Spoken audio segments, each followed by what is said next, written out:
अस्सलाम वालेकुम रहमतुल्लाहि व बरकातुहू। जैसे कि आप लोगों को पता है, आज के ज़माने में हमारे मुल्क के अंदर कहीं मस्जिदों को तोड़ा जा रहा है, कहीं मज़ारों को तोड़ा जा रहा है, तो कहीं मदरसों को सील किया जा रहा है और कहीं पे मुसलमानों के नाम पर मॉब लिंचिंग हो रही है, यानी कि मुसलमानों की मॉब लिंचिंग हो रही है। कहीं गाय के नाम पर होती है, तो कहीं लव जिहाद के नाम पर, और भी बहुत सारे मसालिम जो हैं वो मुसलमानों पे हो रहे हैं। तो उसी के बीच एक मौलाना अरशद मदनी ने बड़ा एक मौलाना अरशद मदनी ने एक बयान दिया है, उसके ऊपर बड़ी ही बवाल हो रहा है। तो उसके ऊपर एक डिबेट है जो कि मैं आप लोगों को सुनवाने वाला हूँ। आइए चलते हैं, मैं भी सुनता हूँ आप लोगों के साथ। एक सेकंड, विवेक जी को मेरे साथ रखिएगा। विवेक जी, क्या अरशद मदनी जो कह रहे हैं कि मुसलमानों को टॉर्चर किया जा रहा है, उनको दबाया जा रहा है, बुलडोजर एक्शन हो रहा है, मस्जिद मज़ारें तोड़ी जा रही हैं, आप सहमत हैं इससे?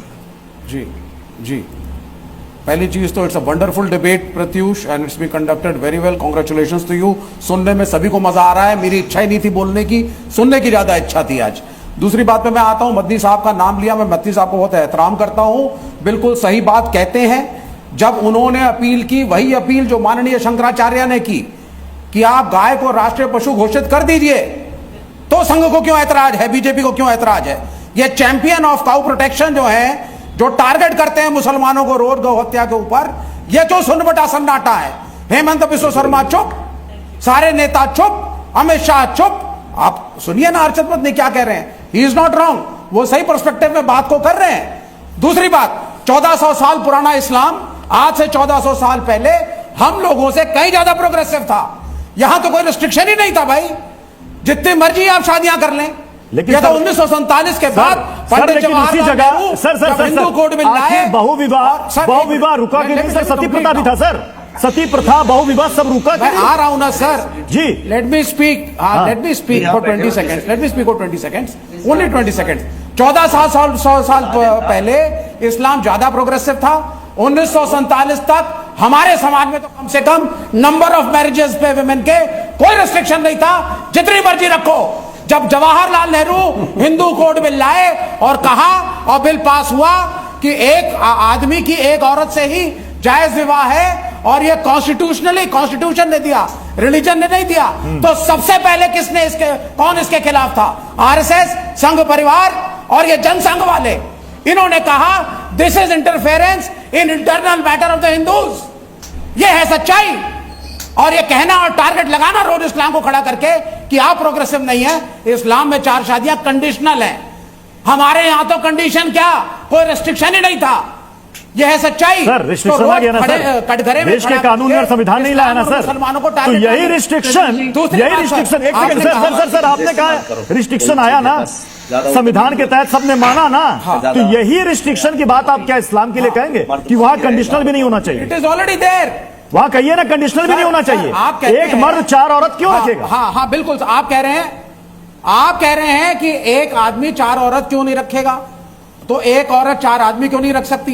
यही तो सवाल मैंने किया था, सना वाली से किया था। क्यों नहीं मिलता? सर आपने सुना नहीं। परसों आप कहेंगे सैनिटरी पैड मर्द क्यों नहीं पहनता? के शर्मा, ये कोई बात थोड़ी ना होती है। मर्द और औरत दोनों कॉम्प्लीमेंटरी हैं, दोनों अलग अलग हैं। You have to deal with them separately.